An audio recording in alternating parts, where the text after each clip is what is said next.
January 2024, Ahmed Abu Bakr Imam picked up a rifle to defend his community. The paramilitary Rapid Support Forces (RSF) had just captured 4 of the 5 provinces in Sudan's sprawling western region of Darfur, southeast central and west, in a lightning attack as it advanced in its war against the Sudanese Armed Forces (RSF) and its allies. It was now threatening to capture North Darfur, leaving thousands of people like Imam terrified. He knew that the largely nomadic, often referred to as Arab RSF, was notorious for abducting and raping women and girls and extrajudicially killing men and boys from predominantly sedentary non-Arab communities.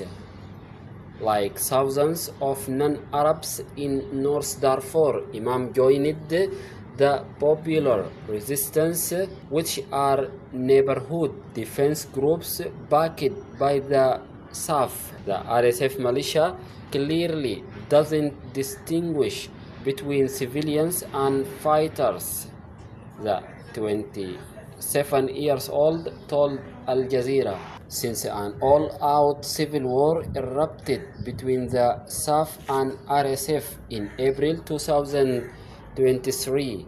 The latter has nearly consolidated control over its stronghold in Darfur. Both sides have committed grave abuses, yet the RSF is implicated in additional atrocities such as genocide and systematic sexual violence, according to United Nations experts and local and international monitors. In April 2024, the RSF imposed crippling siege on North Darfur's capital, Al-Fashir, while some 2,060 people are languishing and withering away from hunger. Many women, children, and some men have been able to escape to nearby Tawila town, about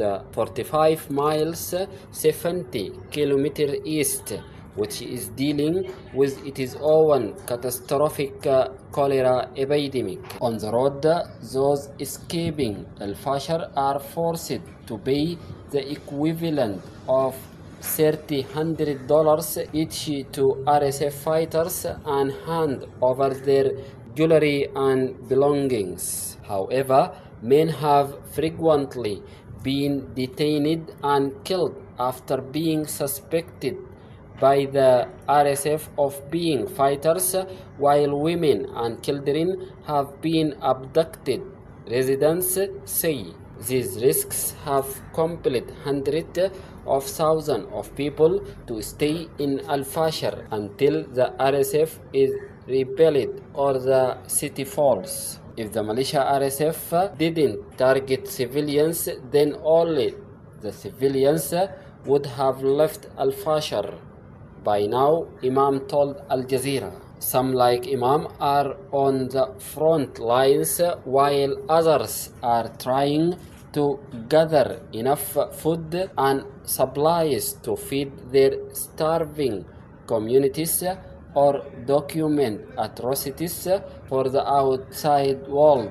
Imam is the oldest of several brothers and sisters, the youngest of whom is just 3 years old. He fears they could all be raped or killed if the RSF reaches them. I am the oldest sibling, so I have responsibility to protect my family, he said. Al Jazeera sent written questions to the RSF press office asking for the group to comment on accusations that it targets civilians trying to escape Al-Fashir.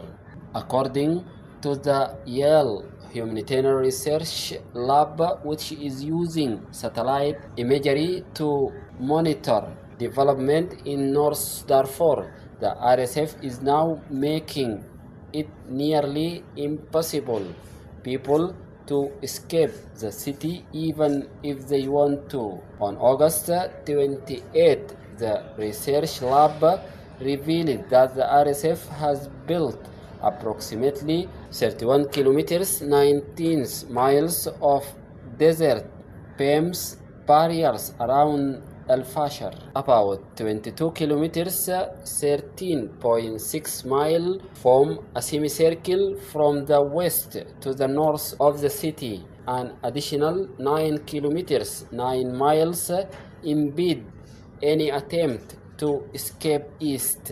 With these BEMS, RSF is creating literal kill box around Al-Fashar, the Yale report said.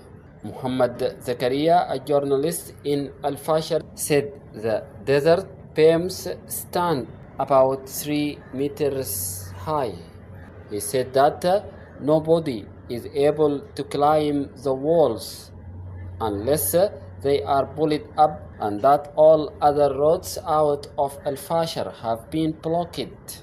On top of that, he stressed that civilians in Abu Shoka displaced camp northwest of Al-Fashar are deciding whether to stay and face a potential RSF attack or escape, knowing the dangers. Local monitors told Al Jazeera that about 80% of the camps, roughly 1,090 people, have already fled either to Al-Fashar and surrounding villages or to Tawila. Abu Shoka was built to accommodate people fleeing the state-backed Arab Janjaweed militia, which terrorized non-Arab communities during the first Darfur was in 2003. Many of these militias were later repackaged into the RSF. On August 22, the United Nations accused the RSF of summarily executing 16 men from Abu Shoka as part of a wider attack that killed dozens of people. The ongoing assault on Abu Shoka follows the RSF attack on Zamzam camp south of Al-Fashar in April, which uprooted half a million people and killed more than 1,000. Right now, there is artillery shelling targeting Abu Shoka from very direction. They are also carrying out incursions and kidnapping campaigns. The same scenario that occurred in Zamzam is occurring in Abu Shoka, he told Al Jazeera. The RSF's chokehold siege on Al-Fashar is also exacerbating the man-made starvation in the city, according to UN agencies and local relief volunteers. According to the UN, food stocks are almost entirely depleted and food conveys have recently been attacked by drones. Families typically survive on tree leaves or an animal feed known locally as umbaz, produced by pressing the residue of peanut and sunflower seeds into a salary for consumption. Yet even umbaz is beginning to run out. Warns Majdi Yusuf, a resident of El-Fashar and a member of the Emergency Response Room's grassroots initiative providing service provisions to beleaguered civilians. Yusuf told Al Jazeera that ERRS volunteers are trying to purchase food run community kitchens and provide medicine to help some of the most vulnerable people in the city. At best, most people are surviving on a single meal a day. There are only 5 community kitchens remaining in Al Fashar. Each one provides meal to just 3,000 people. Yusuf said, "We have reached the point of famine," he added, due to the dire starvation in Al Fashar. Yusuf said some families, children, women and the elderly are risking their lives to reach Tawila every day. He accepted that it's too dangerous for men of fighting age. The RSF is targeting all young men leaving the city, so most are staying put despite the starvation and hunger in Al Fashar. Yusuf said, "Maybe their families can try to leave, but it's far too dangerous for young men." President of the Transitional Sovereignty Council, General Abdel Fattah al-Burhan, held a phone call with the Emir of Qatar, Sheikh Tamim bin Hamad Al Thani, during which he expressed Sudan's solidarity, both government and people, with sisterly Qatar against the aggression it faced, describing it as a blatant violation of Qatari territorial integrity and sovereignty. General Abdel Fattah al-Burhan affirmed Sudan's support for Qatar, calling on the international community to fulfill its responsibilities and condemn such brutal attacks that undermine the ongoing efforts to achieve stability and security in the region. President of the Transitional Sovereignty Council, Commander-in-Chief of the Armed Forces, General Abdel Fattah al-Burhan, inspected Al-Markhiyat power station following its targeting by the terrorist militia. The TSC president reviewed the damages inflicted on the station as the result of the systematic attacks continuously carried out by the rebel militia against civilians and devastation of Sudanese state institutions, infrastructure, and vital strategic and surface facilities, which exhibits the suffering of citizens. He affirmed that targeting civilian and surface facilities by the terrorist militia is a cowardly act aimed to innocent citizens, stressing that such acts will only be met more reconstructions and development. Deputy Commander-in-Chief of the Armed Forces and member of the Transitional Sovereignty Council, General Shamsuddin Kabashi, stressed the continuation of the armed forces and supporting formations in their patriotic battle against the rebel militias, affirming that the operations will not stop until every inch of the homeland is liberated. He made the remarks in Al Ubaid city while addressing community leaderships and professional sectors from northwest Kordofan states, where he saluted the honorable national stance of the people of Kordofan, government and citizens alike, and their full alignment behind the armed forces. Kabashi underscored that Al Ubaid is but a station towards liberating the rest of the country from the filth of rebellion, emphasizing that the current fighting is mandated by the will of the people and will continue until the militias are defeated or surrender. He also pointed the war has left on West Kordofan state, affirming that the state is promised major victories soon. For his part, Governor of West Kordofan state, Major General Muhammad Adam Jaid, described the meeting as historic, affirming that all participants reviewed their commitment to continue backing the armed forces and supporting formations until the country is liberated from the rebel militia. The Attorney General of the Republic of Sudan, Intisar Ahmed Abd al-Al, head of the National Committee for investigating crimes and violations of national and international humanitarian law, delivered a strong statement before the UN Human Rights Council, rejecting foreign interference and denouncing the United Arab Emirates UAE support for the terrorist Rapid Support Forces militia.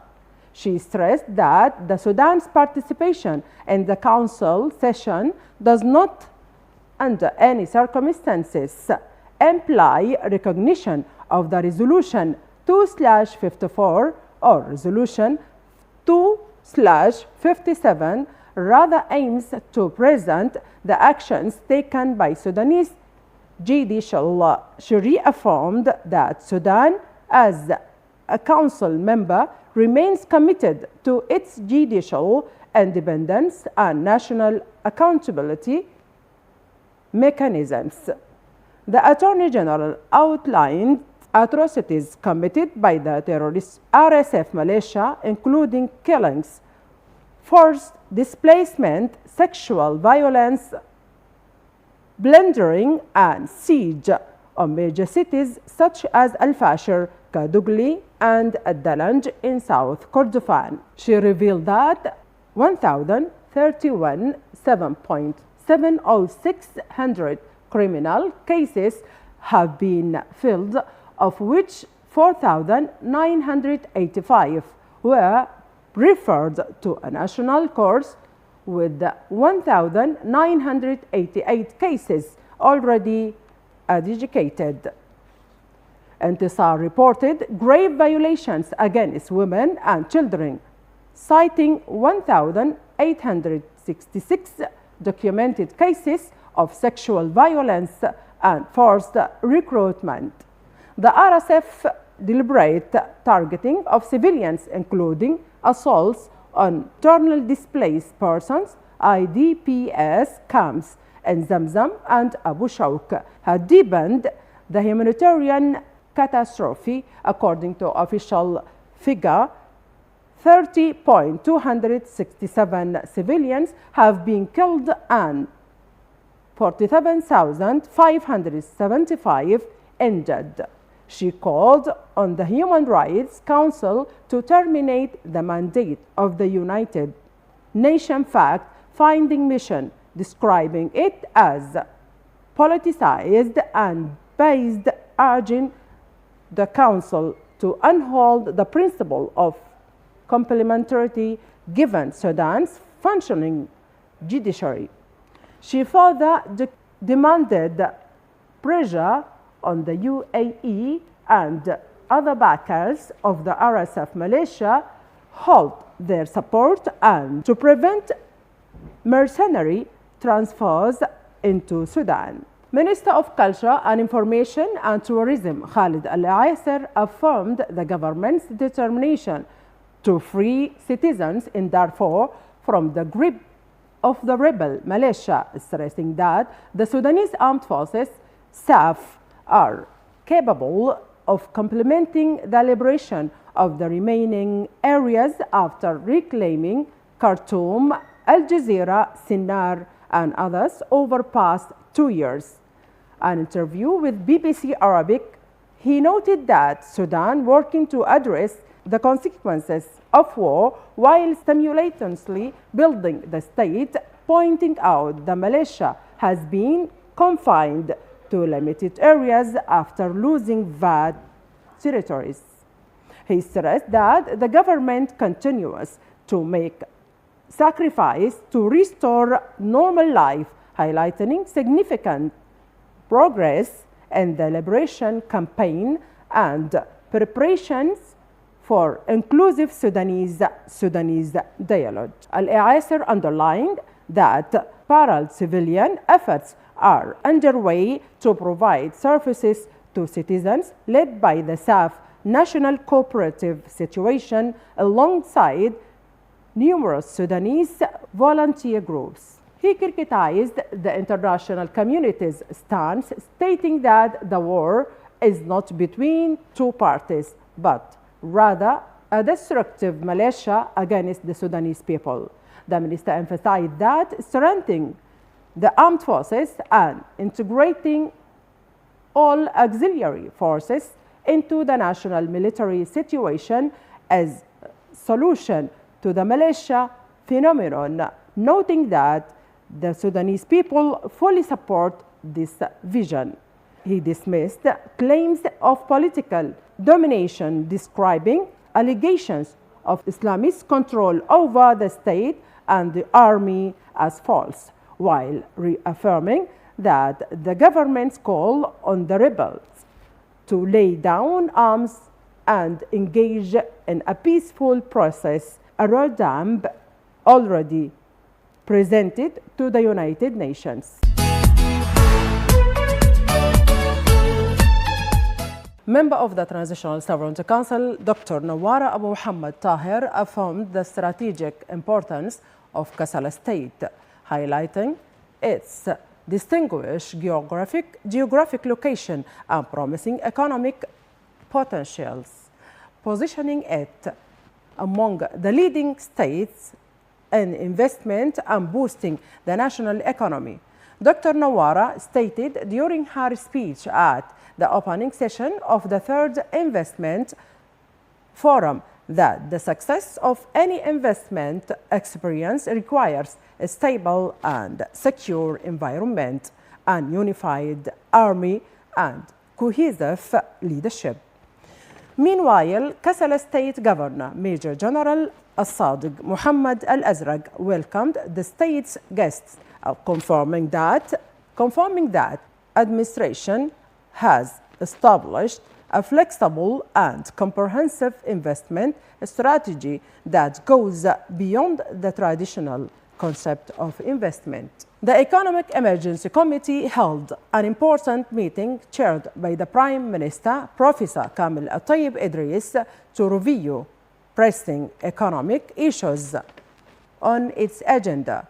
The meeting discussed the committee's mandate within the framework of addressing current economic challenges, with a focus on implementing the government's gold purchasing policy and regulating the market to increase state revenues and reduce speculation. Deliberation also covered anti-smuggling measures aimed at protecting national resources, as well as tighter import controls in line with the country's actual needs. The committee further examined ways to improve exports and expand access to new markets for Sudanese products. Minister of Industry and Trade Mahasin Ali Yaqub has held talks in Tokyo with Japanese government officials and businessmen leaderships as part of her participation in the Sudan Day events. The minister met with the Ministry of Economy, Trade and Industry, METI, and Japan External Trade Organization, JETRO, discussing investment opportunities in Sudan, the reopening of JETRO's Khartoum office, and cooperation in reconstruction, technology transfer, and capacity building. The minister also visited CO Ltd, where CO Harrow NATO pledged continued medical cooperation, announcing new drugs for mesothelioma and malaria treatment. The International Fund of Agricultural Development, IFAD, has announced a new grant financing of USD 47 million for Sudan, conditional on the settlement of the country's arrears. Minister of Finance Dr. Jibril Ibrahim confirmed that producer in both crop and animal resources sectors.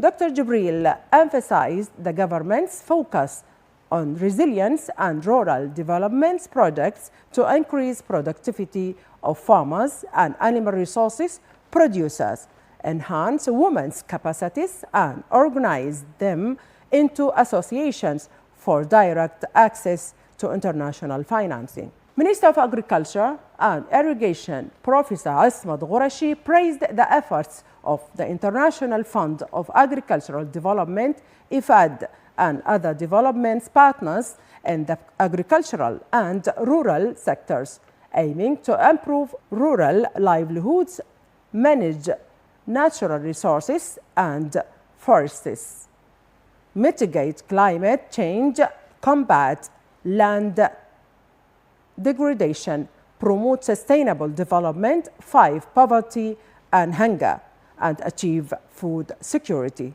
This came during meeting at his office in Port Sudan with IFAD country director in Sudan, Dr. Rasha Omar, and her accompanying delegation. In the presence of acting Undersecretary of the Ministry of Agriculture and Irrigation, Dr. Fatima Muhammad Ahmad, and Director General of Agricultural Production, Engineer Fatima Yusuf. Professor Ghorashi further appreciated the role of Minister of Finance, Dr. Jibril Ibrahim, in setting efforts areas to ensure continuation of its projects in Sudan.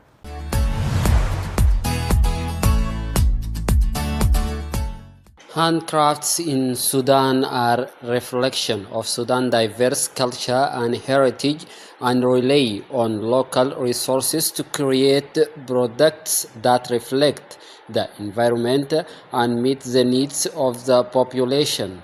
These crafts include palm front weaving such as brush and baskets, pottery, hand weaving of clothing and textile.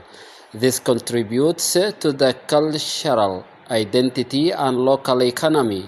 The most important handcrafts and their types, palm weaving, palm fronts, are used to make various products. Pottery tools are handcrafted for various uses in cooking, preserving food and water, and storing crops and some stone materials.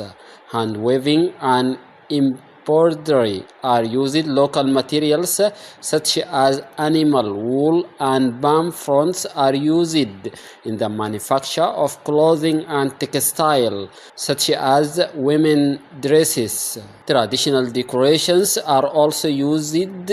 Culture and economic importance, reflecting cultural identity. Handcraft express the tangible cultural heritage of Sudan. It reflects the country's tribal, environmental, and social diversity. It contributes to the local economy. Handcrafts provide employment opportunities for a large number of workers, especially in rural communities. They utilize local raw material and help achieve balanced development across different regions. Handcrafts enable women to practice their crafts at home or at their own convenience, enhancing their independence economically. These crafts constitute an important cultural product that reflects Sudanese identity and contributes to building productive communities in the region's economy. These crafts constitute an important cultural product that reflects Sudanese identity and contributes to building productive communities in the regions.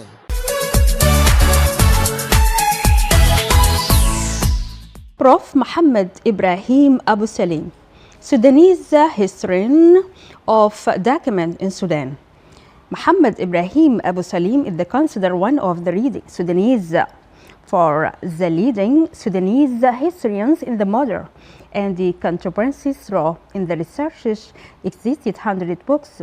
The world inspired who reported his rankings before the death in 2004 and described him as one of distinguished integration finger-filled documents in the history. Abu Salim was born in a small village in Wadi Halfa, North Sudan in 1927. the city that is flows after establishment of high dam and graduate from the University of Khartoum in 1955, and then joined the service of the Sudan Archive in the year, which development on this handis until became the Sudanese National Documenting Houses. During his working life, is contributed to organization of Qatar Documents House, the Emirat Documentation House, and chairs the Sudanese Historical Society of more than session.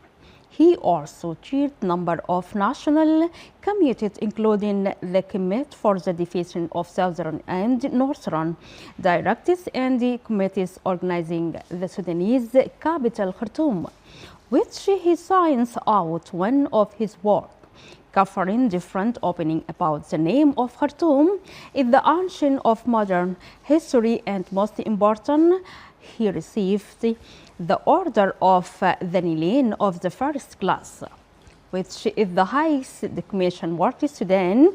He and the combines and Professor Dr. Yusuf Fadel, former director of the University of Khartoum, and for long caption participating in this convention historical materials. He also worked conversing professor in number of universities and visiting professor at University of Bergen's Northeast of university. This with is the usual intelligence and expensive knowledge. He was able to guide the documents that first contributed the return from the cultural travels to Egypt. The flow of the personality of Dr. Abu Salim when he speaks in the Nubian language, which is the language of the family in the North Sudan. The first thing that comes to the mind of the listener is that she is the only language it speaks as the case, which is Arabic and English. As for Abu Salim research, whether difference of topic in the which wrote and researches in the history of Sudan can go beyond. It's because depends primarily on the solar science documents and the analysis started of experiences and the community places away in the currencies is historical errors.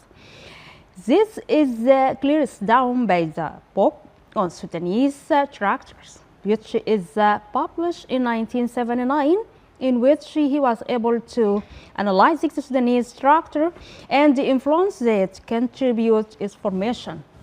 His pointed out was born on the ark. It counted sometime European cross eating the first things that grabs and attention. The Sudanese person is born in multi environment. For examples, we can accept the thing is Egypt, the gift of the Nile, because the Nile is the giver of the Egyptian. As for matter of Sudan is the difference because it's a factor. They give the multiple Nile small inverse nuances, groundwater, mountains, plains, addition, the outsix is Sudan connected.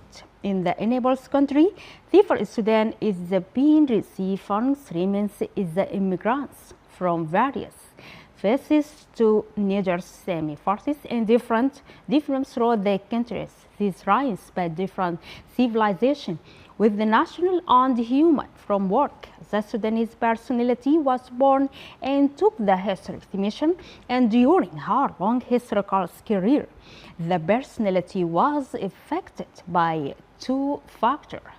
The first of the impact of this multiple environment within the private environment. The Sudanese individual for Sudanese men appears in the textiles made cross is the development is mix is the own culture and perhaps is the language and local system that organize his life and to increase the relationship of the other. Second, the hardware factor civilization that connects this environment and this gives of Sudanese personality new difference, the difference to try meet to other and live with the without surface individual is special, both central powers and the pride in it. Abu Salim and the documentation sciences, which were in the where years factory arts is specialization. in the history. Dr. Abu Salim used to teach of the history of Sudan is a documentary study and the reality in detect that we are front of summaries of the was able to decrease in science of documents. In a short time, he was able to insult in the love of document science through exercises of all main sciences makes it for sense human and maintain the personality was famous among in the friend of student. Abu Salim pointed out the green switch of the conflict between Arab, Muslim, and Nubian Syrian was the first of written between the Arab and Nubian. The Germans Lapins came in the 14th century of the mid-14th century school in science, intermediate student, and receiving the first stage of education and completing the memorization of the Quran. In the 20th century, Ibrahim Jabir and the Balat Station School of Science, North Sudan, and the school because the beginning of sciences, they perceive Sudan. These Soviet we are great important because the supported Arab, West culture spins and the documents count because they was born in the world of education. Because there was done is ethical education and the quieting through all Khalawi, which was held in the center in order to teach reading, writing, and the memorization the Quran.